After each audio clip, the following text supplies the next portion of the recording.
ഡൽഹിക്ക് പിന്നാലെ തിരുവനന്തപുരത്തെ വായു നിലവാര സൂചികയും മോശമായ നിലയിൽ. ദീപാവലി ദിവസം രാവിലെ തിരുവനന്തപുരത്തെ AQI 205 മനുഷ്യ ശരീരത്തിന് ഹാനികരമായിട്ടുള്ള ഗുരുതര വിഭാഗത്തിലാണ് ഇത് ഉൾപ്പെടുന്നത്. നിലവിൽ ചെന്നൈ, മുംബൈ പോലുള്ള വൻ നഗരങ്ങളെക്കാൾ മോശം അവസ്ഥയാണ് തിരുവനന്തപുരത്തുള്ളത്. അജയ് സുധാ ബിജു വിവരങ്ങളുമായി ചേരുന്നുണ്ട്. അജയ്, ഈ ദീപാവലി ആഘോഷങ്ങൾ, അതിന് പിന്നാലെ ഈ വായു നിലവാരത്തിൽ ഇത്രമാത്രം വലിയൊരു വ്യത്യാസം, ഈ ഇൻഡെക്സിൽ എത്രമാത്രമാണ്, ഒരു നോർമൽ ഇൻഡെക്സ് എത്രയാണ് ഇപ്പോൾ തിരുവനന്തപുരത്ത് കാണിക്കുന്നത്, എത്രത്തോളം ഉയരത്തിലാണ്? എൽദോ, കഴിഞ്ഞ വർഷമൊക്കെ കഴിഞ്ഞ ഒരു തണുപ്പ് കാലത്തൊക്കെ ഡൽഹിയിലുള്ള AQI ലെവൽ താഴുന്നത് കണ്ട് നമ്മൾ മലയാളികൾ ഇപ്പോൾ ഒരു ഘട്ടത്തിൽ നമ്മൾ ചെറുതായിട്ടൊന്ന് ആശ്വസിച്ചിരുന്നു. കാര്യം നമ്മൾ കേരളത്തിലല്ലേ ജീവിക്കുന്നത്, ഇവിടെയുള്ള വായു നിലവാരം ഒരിക്കലും അത്രയും താഴില്ല. ഇത്രയധികം ഹരിതാപമൊക്കെ ഉള്ള ഒരു നാട്ടിൽ ഇത്ര ഒരു വായു നിലവാരം താഴേക്ക് പോകുന്നത് ആരും ചിന്തിച്ചിട്ട് പോലും ഉണ്ടാവില്ല. അപ്പോഴാണ് ഇന്നത്തെ ദീപാവലി ദിവസത്തെ ആഘോഷങ്ങൾ അത് പൂർണ്ണമായിട്ടുള്ള ഒരു തോതിൽ എത്തിയിട്ടില്ല. എന്നാൽ അതിൻ്റെ ആഘോഷങ്ങൾ തുടക്കഘട്ടത്തിൽ തന്നെ കേരളത്തിൻ്റെ തലസ്ഥാനത്തെ, ഇന്ത്യയുടെ തലസ്ഥാനത്തെ മാത്രമല്ല കേരളത്തിൻ്റെ തലസ്ഥാനത്തെ വായു നിലവാര സൂചികയും വളരെയധികം താഴേക്ക് പോകുന്ന, വളരെ മോശം നിലവാരത്തിലേക്ക് വരുന്ന ഒരു അവസ്ഥയാണ് നമുക്ക് ഇപ്പോൾ കാണാൻ കഴിയുന്നത്. ഇന്ന് ഇപ്പോൾ കുറച്ച് മുമ്പേ നമ്മുടെ വായു നിലവാര സൂചിക അത് 200-ന് മുകളിലേക്ക് പോയിരുന്നു. ഇപ്പോഴുള്ള ലൈവ് റെക്കോർഡ് ഞാൻ പ്രേക്ഷകർക്ക് വേണ്ടിയിട്ട് കാണിച്ചു തരാം. ഇപ്പോഴുള്ള ലൈവായിട്ടുള്ള നമ്മുടെ വായു നിലവാരം എന്ന് പറയുന്നത് 193. ഇത് ഈ AQI ഇന്ത്യയിലുള്ള എല്ലാ നഗരങ്ങളുടെയും കണക്കാക്കുന്ന ഒരു വെബ്സൈറ്റാണ്. അതിൽ നമുക്ക് കാണാൻ കഴിയും ഇപ്പോൾ നിലവിൽ ഈ തിരുവനന്തപുരത്തെ വായു നിലവാരം 193. ഇതിടയ്ക്ക് 200-ന് മുകളിലേക്ക് പോയിട്ടുള്ളതാണ്. അപ്പോൾ ആദ്യം എൽദോ ചോദിച്ച ചോദ്യത്തിന് ഉത്തരം പറയാം. അതായത് ഈ വായു നിലവാരത്തിൽ അതിൻ്റെ ഒരു നല്ലത്, മോശം എന്നിവ കണക്കാക്കുകയാണെങ്കിൽ 0 മുതൽ 50 വരെ AQI വന്നാൽ അത് ഗുഡാണ്, നല്ല ഒരു സൂചികയാണ്. 50-നും 100-നും ഇടയിൽ വന്നാൽ അതൊരു മോഡറേറ്റ് ആയിട്ടുള്ള എമൗണ്ട് ആണ്, വലിയ കുഴപ്പമില്ലാത്ത ഒരു എമൗണ്ട് ആണ്. സാധാരണ തിരുവനന്തപുരത്തും കൊച്ചി പോലെയുള്ള നഗരങ്ങളിലെല്ലാം ഈ മോഡറേറ്റ് എമൗണ്ടിലാണ് വായു നിലവാര സൂചിക രേഖപ്പെടുത്താറുള്ളത്. 100-നും 150-നും ഇടയ്ക്ക് പുവർ എന്ന് പറയുന്ന കാറ്റഗറിയാണ്. 150-നും 200-നും ഇടയ്ക്ക് അൺഹെൽത്തി കാറ്റഗറിയാണ്. നിലവിൽ നമ്മുടെ തിരുവനന്തപുരം നിൽക്കുന്നത് ഈ അൺഹെൽത്തി എന്ന് പറയുന്ന കാറ്റഗറിയിലാണ്. 200-നും 300-നും ഇടയ്ക്ക് സിവിയർ എന്ന കാറ്റഗറിയാണ്. അതായത് മനുഷ്യ ശരീരത്തിന് വളരെയധികം ദോഷം ചെയ്യുന്ന രീതിയിലുള്ള വായു നിലവാരമായിരിക്കും 200-നും 300-നും ഇടയിലെന്ന് പറയുന്നത്. കുറച്ച് മിനിറ്റുകൾക്ക് മുൻപേ വരെ ഈ 200-ന് മുകളിലായിരുന്നു തിരുവനന്തപുരത്തെ വായു നിലവാര സൂചിക എന്ന് പറയുന്നത്. അത് മനുഷ്യ ശരീരത്തിന് വളരെയധികം ദോഷം ചെയ്യുന്ന ഒന്നാണ്. ഒരിക്കലും അത്ര അളവ് അത് വെച്ചുകൊണ്ടിരിക്കാൻ സാധിക്കില്ല.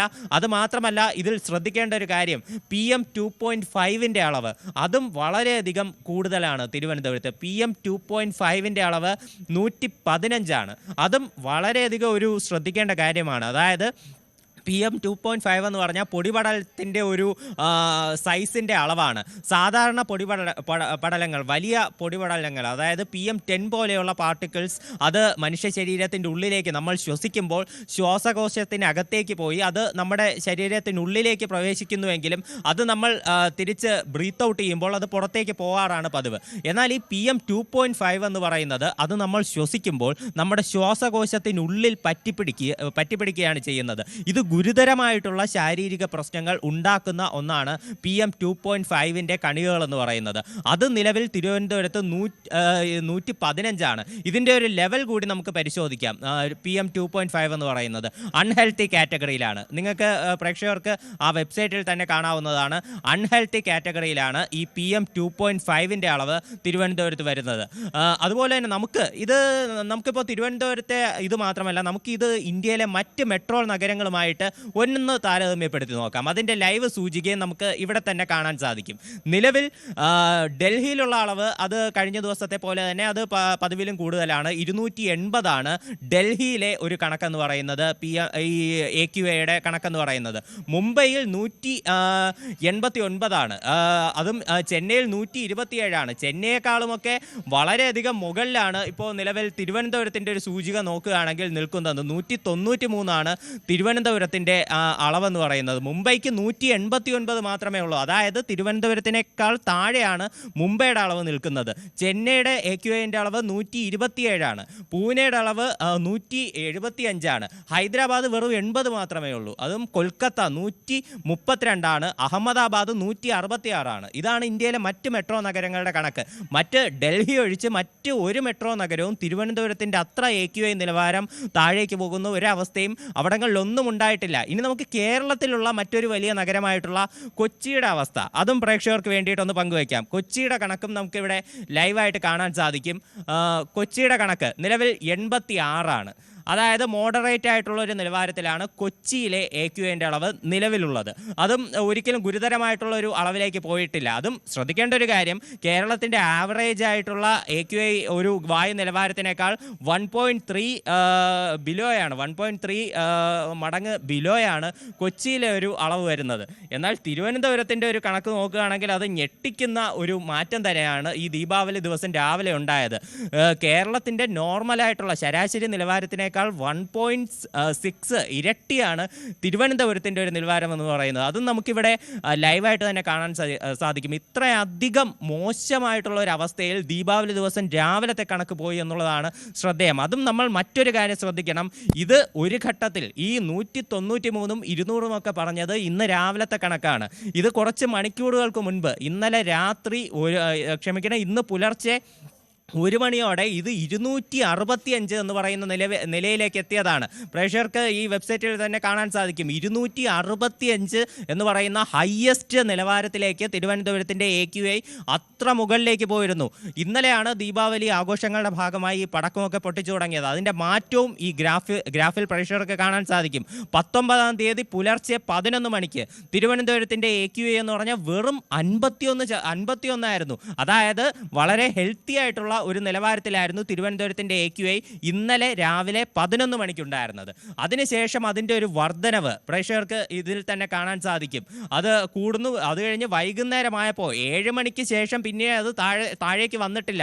7 മണിക്ക് ശേഷം പിന്നെ 8 മണി 9 മണി 10 മണി 11 മണി ആ ഗ്രാഫ് മുകളിലേക്ക് പോകുന്നത് പ്രേക്ഷകർക്ക് കാണാൻ സാധിക്കും. അത് കഴിഞ്ഞ് 1 മണിക്കാണ് ഇതിൻ്റെ ഏറ്റവും പീക്ക് നിലവാരത്തിലേക്ക് എത്തുന്നത്. 265 എന്ന നിലവാരത്തിലേക്ക് എത്തുന്നത് ആ സമയത്താണ്. അതിനുശേഷം ഇത് വീണ്ടും കുറഞ്ഞു വരുന്നുണ്ട്. കുറഞ്ഞ് ഇന്ന് പുലർച്ചെ 5 മണിയൊക്കെ ആയപ്പോൾ വീണ്ടും നോർമലായിട്ടുള്ള ഒരു സ്ഥിതിയിലേക്ക് എത്തി. 100-ന് താഴേക്ക് എത്തി 77 വരെയൊക്കെ പോയതാണ്. അതിനുശേഷം ഇന്ന് രാവിലെ ആളുകളൊന്ന് ആക്റ്റീവായി തുടങ്ങിയപ്പോഴേക്കും വീണ്ടും പടക്കം പൊട്ടിക്കാൻ തുടങ്ങി.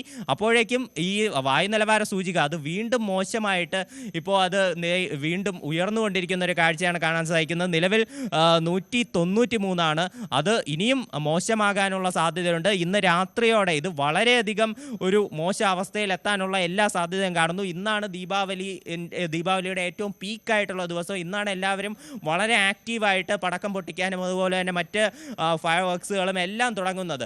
അതും ഞെട്ടിക്കുന്ന ഒരു കാര്യമെന്ന് പറഞ്ഞാൽ ദീപാവലി കേരളത്തിനേക്കാൾ ഗംഭീരമായി, കേരളത്തിനേക്കാൾ വർണ്ണാഭമായി ആഘോഷിക്കുന്ന സ്ഥലമാണ് തമിഴ്നാട്. തമിഴ്നാട്ടിലെ ചെന്നൈയുടെ വായു നിലവാര സൂചിക അത് തിരുവനന്തപുരത്തിനേക്കാൾ വളരെ താഴെയാണ്. 150-ലും താഴെയാണ് ചെന്നൈയുടെ ഒരു അളവെന്ന് പറയുന്നത്. അതും മോശം കണക്ക് തന്നെയാണ്. പക്ഷേ തിരുവനന്തപുരത്തിനേക്കാൾ താഴെ എന്ന് പറയുമ്പോൾ നമുക്ക് മനസ്സിലാക്കാം നമ്മുടെ സംസ്ഥാനത്തിൻ്റെ തലസ്ഥാന നഗരി അതിൻ്റെ ഒരു വായു നിലവാരം അത് എന്തുമാത്രം താഴേക്കാണ് നിലവിൽ പോയിരിക്കുന്നതെന്ന്. അപ്പോൾ നമുക്കിനി നിലവിൽ ഡൽഹിയിലെ സാഹചര്യം ഓർത്ത് ഭയക്കേണ്ട അവസ്ഥ മാത്രമല്ല, നമുക്ക് നമ്മൾ ജീവിക്കുന്ന നമ്മുടെ ചുറ്റുമുള്ള നമ്മുടെ ഓഫീസ് ഇരിക്കുന്ന സ്ഥലമായിട്ടുള്ള തിരുവനന്തപുരത്തെ ആ വായു നിലവാരം വരെ എത്ര താഴ്ന്നു പോയിരിക്കുന്നു. കേരളത്തിൻ്റെ തലസ്ഥാനവും ഒട്ടും പിന്നിലല്ല ഈ വായു നിലവാര സൂചികയുടെ കാര്യത്തിൽ. ഈ ദീപാവലി ദിവസമാണെങ്കിലും ഒറ്റ ദിവസം കൊണ്ട് ഇതൊരു ഗ്യാസ് ചേംബർ പോലെ തിരുവനന്തപുരത്തെ അവസ്ഥ മാറിയിരിക്കുന്നു എന്ന് പറഞ്ഞാൽ നമുക്ക് തെറ്റ് പറയാനാകില്ല. കാര്യം അജയ്, ഇപ്പോൾ ന്യൂഡൽഹിയിൽ 285 നിലവിൽ, മുംബൈയിൽ 178, മുംബൈക്ക് മുകളിലാണ് കേരളം, ചെന്നൈയിൽ 162 ഏറ്റവും ഒടുവിൽ. ഇനി തിരുവനന്തപുരത്തെ locations real time air pollution level നോക്കുകയാണെങ്കിൽ സിവിയർ ആണ്. പ്ലാമൂട് 205 കാണിക്കുന്നു, തട്ടമലയിൽ 197, കാര്യവട്ടത്ത് 178. ഇങ്ങനെ എന്താ പറയുക, ഭയപ്പെടുത്തുന്നോ അല്ലെങ്കിൽ ആശങ്കപ്പെടുത്തുന്നതോ ആയിട്ടുള്ള കണക്കൊക്കെയാണ്. ഇനി നമ്മളറിയാം, ഈ ഒരു പടക്കം പൊട്ടിക്കുക അല്ലെങ്കിൽ ഇത്തരത്തിൽ ആഘോഷങ്ങൾക്കായി പൂത്തിരി കമ്പിത്തിരിയുടെ കത്തിക്കുക, ഇപ്പോൾ ഉണ്ടാകുന്ന കുറേ കാര്യങ്ങൾ, ഈ പ്രത്യേകിച്ചും ഈ പറയുന്ന പാർട്ടിക്കുലേറ്റ് മാറ്റർ PM2.5 PM10, അതിനപ്പുറത്തേക്ക് കാർബൺ മോണോക്സൈഡ് അല്ലെങ്കിൽ സൾഫർ ഡയോക്സൈഡ്, നൈട്രജൻ ഓക്സൈഡ് ഒക്കെ ഉണ്ടാവുന്നുണ്ട്. പക്ഷേ അതിൻ്റെ കണക്കുകളിൽ വലിയ വ്യത്യാസം കാണുന്നുമില്ല. അപ്പോൾ അതുകൊണ്ടൊരു വല്ലാത്തൊരു കൺഫ്യൂഷൻ, ഇത് ഈ ആഘോഷത്തിന് മാത്രമാണോ എന്ന്. നിലവിൽ ഇപ്പോൾ ഈ ഒരു ആഘോഷത്തിൻ്റെ ഭാഗമായിട്ടാണ് ഇത്രയധികം ഒരു വർധനവ്, നിലവിൽ ഒറ്റ ദിവസം കൊണ്ട് ഇത്രയധികം വർധനവ് ഉണ്ടാകാൻ കാരണം അത് തീർച്ചയായിട്ടും ദീപാവലി ആഘോഷങ്ങളുടെ ഭാഗമായിട്ട് തന്നെയാണ്. നമ്മൾ ഡൽഹിയിലുള്ള ഒരു ശരി സാഹചര്യം അജയ്, ഒരു നോക്കുകയാണെങ്കിൽ- നിമിഷം.